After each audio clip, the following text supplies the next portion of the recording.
All right, hi everybody. This is Mike Eyler with my presentation on incentives. Unfortunately, if you're listening to this, it means I am at a Winter Sports Awards banquet and not there with you in person. Some of my wrestlers are getting recognized at the banquet, so I needed to make sure to be there. Um, and luckily, since my school has the ability to record every single lesson the teacher does, um, I talked to Molly and figured out that I could record this in much the same manner, so I don't have to screw up the presentation schedule. So anyway, today we're going to be talking about incentives. And incentives need to be put in kind of a context of incentives versus deterrence. And Stone says about this, with incentives, we make it easier or more rewarding for people to do something we want them to do. With deterrence, we make it harder or more costly for them to do something we don't want them to do. And a good example of this is tax credits versus penalties for tax avoidance, where there are ways to earn tax credits and make more money back or have to pay less taxes. There are also penalties for those of people who avoid paying taxes in an unlawful way. So you either get the incentive of paying less or receiving more back legally, or the deterrence of maybe having to pay more money or even getting prison time for avoiding the paying of taxes in general. And this can then be translated into the educational world with the idea of rewards and punishments in schools, where we reward students for certain types of good behavior, but we punish students for certain types of bad behavior. And a lot of this goes towards the idea of changing behavior nowadays, which is a popular kind of theory or idea in schools. So take a second in class to discuss amongst yourselves your thoughts on the idea of incentives and deterrence and rewards and punishments in schools and what that means for you individually.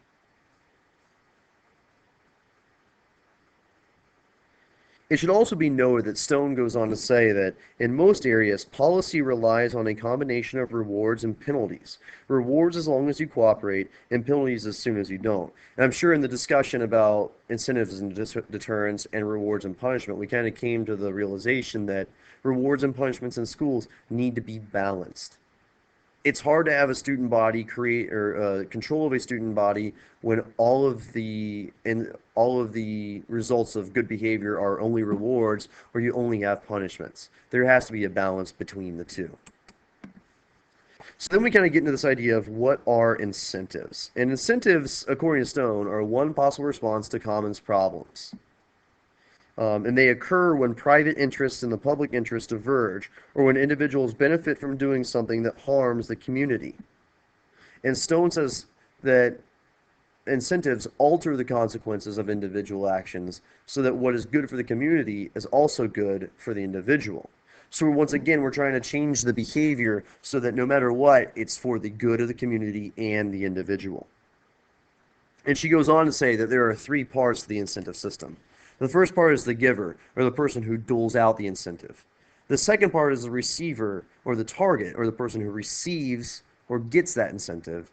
And then there's the actual incentive itself. And the purpose of the incentive isn't to force somebody to do something, but to get them to change their mind about it. And that, of course, means we're living in a perfectly rational world, which, as we all know, is not true. In fact, Stone kind of goes on to qualify this saying as we need people to be adaptable. And she says that targets of incentives have control over their own behavior. And it's important for people who are creating incentives, implementing incentives, and receiving incentives to know this, that in a perfectly rational world, we have utter control over our own behavior. But Stone goes on to say that there are some obstacles in the way of this. For example, adaptability, that control over behavior, can be limited, especially through things like habits, social customs, beliefs, and loyalties.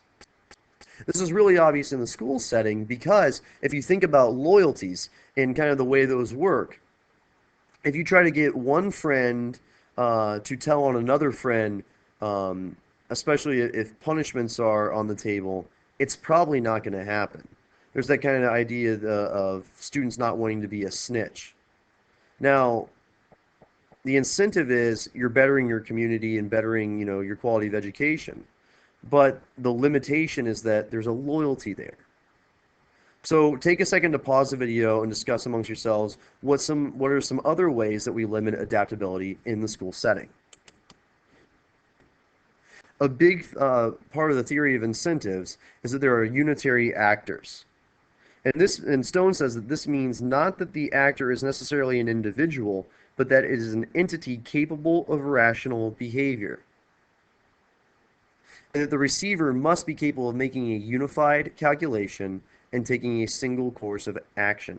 So now we're taking away the ideas of this being an individual thing, but now we're talking about a collective entity or a group of people. Those are the actors here. The givers might be groups, the receivers might be groups, and that needs to be recognized before we can move on. And this goes on to kind of play into the carrot and the stick analogy, which is that you can train a donkey with a carrot on a stick. But when we start thinking about this, we have to realize that the donkey isn't necessarily a single donkey, but could be a group of donkeys. And when that happens, Stone says that a lot of questions arise, such as, should they put the carrots all in one place when we're training the donkeys? Should we throw them in the middle of the herd? Should we have one carrot for each donkey? Do all donkeys like carrots, etc., etc., etc.? And we realize that targets are then these collective entities. And that Stone continues, within the carrot and stick metaphor, played out a bit more fully, suggests numerous ways an incentive strategy can go awry. Even though each person within a group may be a rational actor, likely to respond to incentives in predictable ways, membership in an organization or a community alters the way individuals respond. So we need to realize that when we're dealing with a group, an entity, those receivers of the incentive, that if they are a large group, the way they respond is going to change.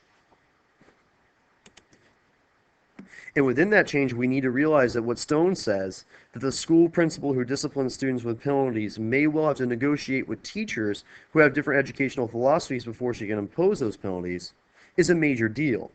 This kind of brings up Marzano's idea of a purposeful community. We're going to have student groups, parent groups, the teachers, the administrators. Those are all different collective entities within the kind of the educational realm. And when we're talking about incentives, we need to realize that on an individual level, they might all be rational, but when you group them up, that irrationality of the group starts to play into an effect, and that you need to start building a purposeful community that works towards those incentives and that those incentives support. The third part of that kind of theory of incentives is an orientation toward the future, and this is where that purposeful community becomes even stronger. Stone says that incentives can work only to the extent that the target cares about the costs or rewards to be faced in the future and is willing to modify current behavior in order to shape future results, which means that the groups involved have this idea that the rewards are worth it. And the way we make sure that rewards, and in some cases penalties, are worth it is through discovery time. If a student or a group does something good and they are rewarded soon after, then we have a short amount of discovery time. And the closer the reward is to the good deed, the more likely they are to discover that there's a correlation between the two. The same with punishment. If you're decisive about your discipline in your classroom, students are going to learn that really quickly. But if you let things go for a couple days or even weeks, they're not going to necessarily make the connection between their behavior and the punishment. This is a really big deal in schools, and I think it'd be a good idea right here to discuss how we apply these ideas to schools. The idea of purposeful community as an incentive, or as receivers of incentives, and discovery time. And we should discuss these in the context of students, teachers, administrators, and even parents. So take a second to see how those work in your schools or in your experience. So kind of the next major point of incentives is designing them, and especially taking into account social dynamics when you're designing incentives. It's important to understand just what you're trying to change. Stone references a story about a Chicago mayor who promoted an idea that we give teachers in low-income and minority schools monetary rewards for good attendance, good behavior, good grades, etc. And he rationalized it by saying, wealthy parents in the suburban area, they give their kids a car, they take them on a trip to Hawaii, they send them around the world. And yeah, he's right about that. But he doesn't realize that sometimes incentives have a social dynamic to them as well, and that a lot of our problems are rooted in patterns, and that because one social group responds to one incentive doesn't mean that the next social group will respond in the same way. Some of those patterns might involve low socioeconomic students living in crowded apartments or being ESL. And it's important to remember that losses and gains have qualitatively different political and psychological effects. So that the political and psychological effect of money to a suburban student versus an urban student is not necessarily going to be the same. It's important to remember within this realm, then, that rewards are actually a compromise. And that if a behavior doesn't occur, no reward has to be given out, so the giver doesn't have to do anything. But if a student, for example, does a good deed for another student or for a teacher, and they receive a reward for that, it means the giver, who might be the principal or a teacher, is giving something, as well as the student. They're giving some of their time to help another. So it's a compromise here. A penalty is something for nothing. In this case, the person giving out the penalty only sacrifices something if the threat fails. If the target doesn't comply, if the receiver doesn't comply, then you just carry out the penalty, and there's no problem for that. The only person giving up anything is the receiver. So let's take a moment here to discuss rewards and penalties in education and what kind of examples we might have from our careers or from our experiences. The next kind of thing we need to consider is implementing incentives in the polis. We need to understand that within the polis, incentives don't always work, and sometimes that's because of a lack of willingness due to a divisive nature. And this is the problem of relationships and costs. And Stone kind of goes on to say that people generally don't like causing suffering to those they work with. And a good example of this that she uses are health inspectors. Oftentimes, health inspectors realize that they need to create a working relationship with the people they inspect. So rather than the first couple times hammer them with tickets and fines, they kind of cajole their targets, as Stone says, into compliance, so forming a good relationship. In addition, positive incentives can generate bad consequences, and Stone talks about faculty members putting up students or other faculty members for prizes. And when they do this, while the incentive is good, there can be consequences such as the scrutiny of their colleagues, which might be bad. In addition, there's the idea of justice within the polis, which is kind of saying that pay for performance ideas such as performance-based pay or merit pay aren't necessarily a good idea because, and Stone says, can you account for the child's emotions? Can you account for whether their parents were getting them to school on time? A lot of us might say that it's not just to punish a teacher and give them less money because of factors they couldn't control. And finally, incentives can even create paradoxes, talking about how giving incentives for going long periods of time without injuries in a workplace might cause people to not report those injuries. And then people who do report injuries, lose face to their colleagues.